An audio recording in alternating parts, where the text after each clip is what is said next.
Welcome to TradeTheMBA.com. This is John. This report is for the 23rd of July. Well, not a surprise. We came to our reset point, and sure enough, big bounce. Of course, you had the change in the election. Biden out. Harris has been anointed by him. Interestingly enough, probably the most undemocratic thing you've ever seen. Uh, Literally quite strange. But it throws a big turmoil because you had a big run up here where after the debate and that they were making a Trump trade. So, once the reports of Biden, potentially leaving, that's where we began the decline because it throws things off because the uncertainty of a new candidate means it's not a foregone conclusion. Um, the idea of Trump coming in, you could expect what 30-40% drop in price of oil and a lot of other different things from an economic standpoint. But if Kamala Harris wins, then policies would be a lot closer to what you're seeing now. Would change things, and maybe they would be even different. So that kind of uncertainty leads to a lot of rotation is the best way to describe it. From an NQ standpoint, you can still see MBI White leading in this, so there's still softness, but the short-term buyers have been enough to do it. Now, the problem here is if you get short-term buyers moving up high enough from our DOC standpoint, and you don't have a crossover of green above MBI red, DOC red here, then you will be looking at another wave. At least the 50% would be your next move, and then you continue to go from there. We've seen some improvement from a extreme histogram standpoint. We just had one dip below the red line, but that was already satisfied. So, the fact that we're in the green category, it's everything the bulls need. They're just going to have to execute with actual purchases. And again, that's not that complicated from a treasury standpoint. Of course, this uncertainty forcing yield up a little bit. Again, problematic because you don't know. I mean, your expectation for inflation would be to decline significantly if you expected Trump to win with energy costs dramatically being cut, create a mild deflationary scenario. That's changed creates a problem. You see, so that when I mentioned, on the Skype chat about the likelihood of increased volatility, these are the uncertainties that are harder to define comparative to just a few days ago. And so here you can see from oil, it's declining. I would think that's quite likely to turn around now.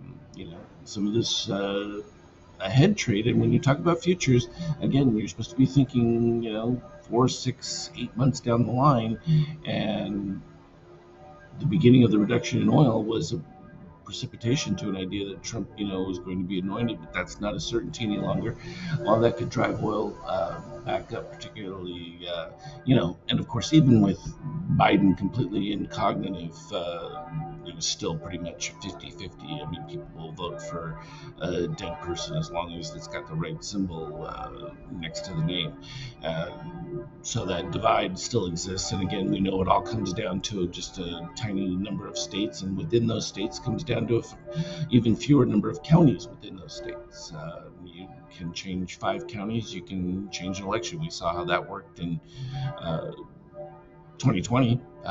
So that you just have to win certain areas, and you can literally do whatever it takes to make sure that happens.